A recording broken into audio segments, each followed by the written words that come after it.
My name is Emily Carter, and I cheated on my husband. If you're already judging me, I understand. For a long time, I judged myself more harshly than anyone ever could. But this is not just a story about betrayal. It's a story about silence, about loneliness that hides inside marriages, and about how sometimes the worst mistake can either destroy everything or force two people to finally see each other.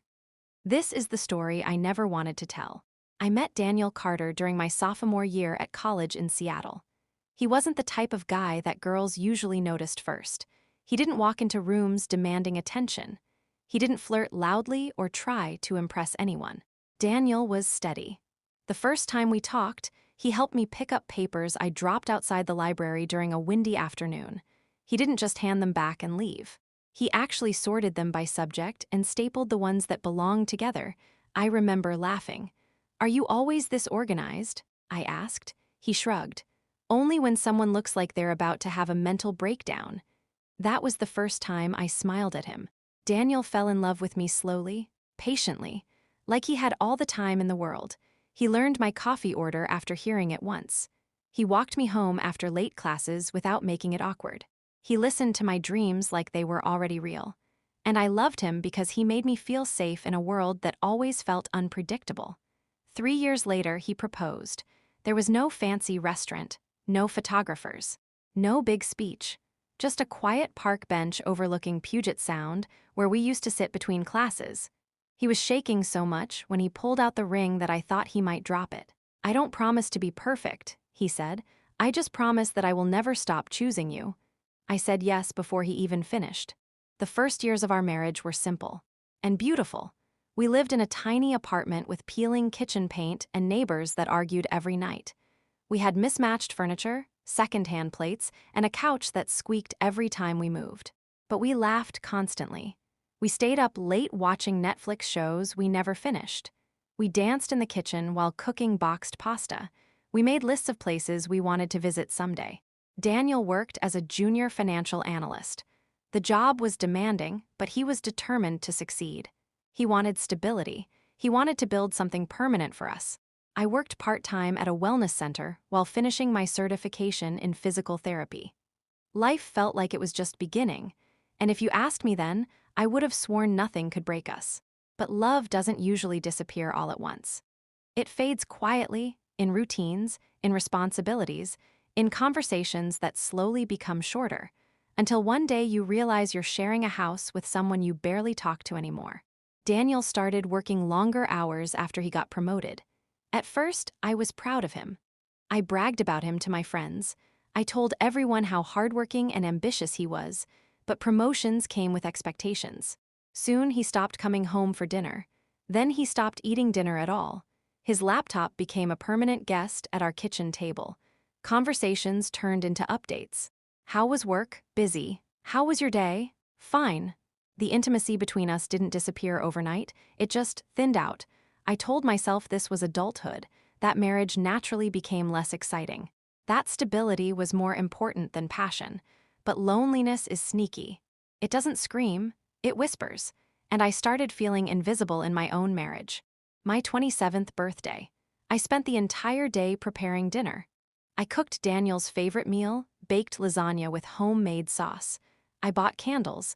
I even wore the navy dress he once told me made my eyes look brighter. He texted at 7:18 p.m. "Running late, huge deadline, I'm sorry."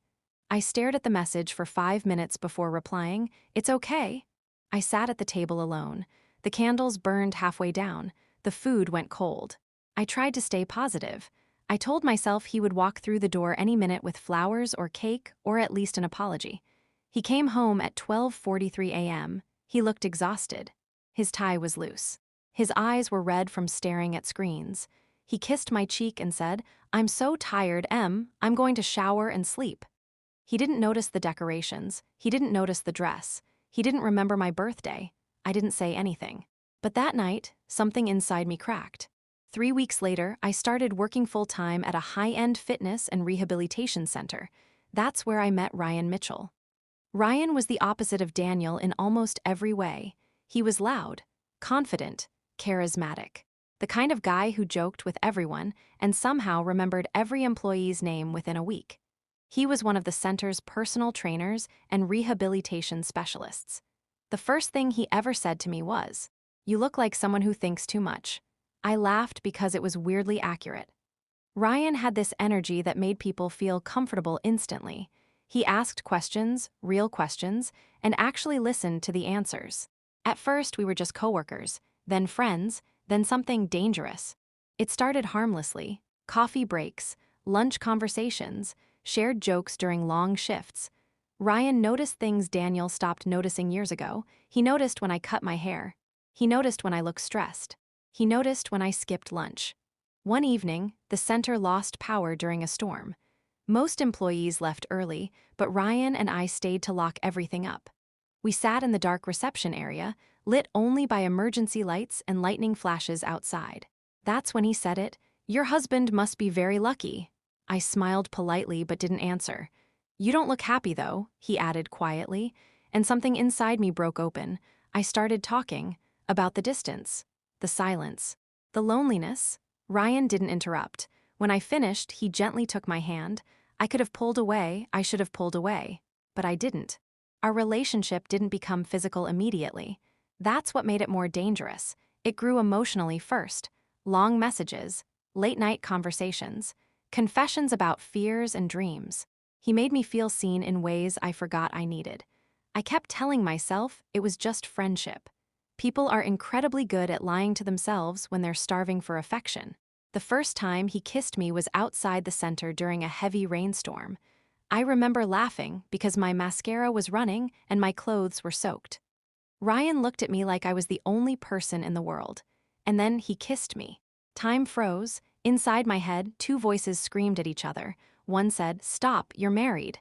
The other whispered, "You deserve to feel alive again." I chose the whisper. The affair lasted 4 months. 4 months of lies, 4 months of guilt, 4 months of pretending everything was normal. Daniel didn't notice, or maybe he didn't want to notice. The worst part wasn't the secret relationship. The worst part was watching Daniel fall asleep beside me every night while I wondered how I became someone capable of hurting him like this. I started avoiding eye contact with him. I created fake overtime shifts. I memorized lies like scripts. And every time Ryan told me he cared about me, I felt both warmth and nausea. Everything collapsed on a Tuesday evening. I came home early from work. Daniel was sitting at the kitchen table. My phone was in front of him. I forgot it that morning. He didn't scream. He didn't throw anything. He just looked at me. "Is it true?" he asked softly. I could have lied. I could have blamed misunderstanding or jokes or anything. But I was so exhausted from pretending, I nodded. I will never forget his eyes. There was no anger, just devastation. "Why?" he asked, and I couldn't answer because the truth was complicated. Ryan wasn't the reason. The real reason was years of silence between Daniel and me, years of emotional distance we both ignored. Daniel stood up slowly. "I'm going to stay with my parents for a while," he said. "I need to think." The door closed, and my entire world collapsed with it. I ended things with Ryan the next morning. He tried to convince me to leave Daniel permanently. He said we could start fresh together, but I suddenly realized something terrifying. Ryan was never my future. He was my escape. And escapes don't build real lives. Daniel stopped answering my calls, my texts, everything. Weeks passed. I started understanding the full weight of what I had done. Not just the betrayal, but the destruction of trust that once felt unbreakable. After 2 months of silence, I wrote a letter. A real letter. Pen and paper. I didn't justify anything. I didn't blame Daniel. I didn't ask for forgiveness. I just told the truth. I told him I betrayed not only him, but our entire story. I told him I still loved him, but understood if he never wanted to see me again. I told him he deserved honesty, even if it came too late. I left the letter in his parents' mailbox, and I let him go. 3 months later, I was walking home with groceries when I saw him standing outside our apartment building. Daniel looked thinner, older, tired in a way I had never seen before. He held my letter in his hand. "I read it more times than I can count," he said. My heart was pounding so loudly I thought I might pass out. "I hated you at first," he continued. "Then I hated myself. Then I realized we lost each other long before you cheated. Tears ran down my face. "I don't know if I can ever trust you again," he said quietly, "but I know I still love you." I couldn't breathe. "I'm willing to try therapy, to try rebuilding, if you're willing to fight for us too." And that moment was both the most painful and hopeful moment of my life. Rebuilding trust is nothing like falling in love. It's harder, slower, brutally honest. We started couples therapy. We had conversations we avoided for years. Daniel admitted he buried himself in work because he was terrified of financial failure. He believed providing money was the same as providing love. I admitted how deeply lonely I felt and how I allowed that loneliness to justify betrayal. Some therapy sessions ended in silence. Some ended in arguments. Some ended with both of us crying in the car afterward. But slowly, painfully, we started seeing each other again. Not as perfect partners, but as flawed humans trying to reconnect. 6 months into therapy, Daniel found out Ryan had texted me once after we ended things. I never replied, but I also never told Daniel. When he saw the message, everything exploded again. He accused me of still hiding things, of not being fully honest, of keeping doors open. For 2 days, he refused to speak to me. I thought it was over. And this time, I knew I deserved it. But then Daniel said something that changed everything. "If we're going to rebuild this, we rebuild it completely. No secrets, ever again." That became our rule, total transparency. Painful but necessary. Rebuilding didn't feel romantic. It felt like construction work. Messy, exhausting, sometimes ugly. But slowly, new moments appeared. Cooking dinner together again, taking evening walks. Actually talking, not just updating each other about schedules. One night, Daniel made me coffee the exact way he used to when we first met. Latte, no sugar. I cried for 10 minutes after he handed it to me. 3 years later, our life looks very different. We moved into a small house outside Portland. Daniel changed jobs to something less overwhelming. I opened my own physical therapy studio. And we have a son. His name is Oliver. Sometimes I watch Daniel rock him to sleep and wonder how close we came to losing everything. I don't excuse what I did. Cheating destroys people. It leaves scars that never fully disappear. But sometimes, if both people are willing to face the truth, scars can become reminders of how fragile love really is. Last night, Daniel handed me a cup of coffee and asked, "What are you thinking about?" I looked at him and said, "Love isn't about never falling apart. It's about choosing to rebuild even when it hurts." And he smiled the same quiet smile that made me fall in love with him years ago.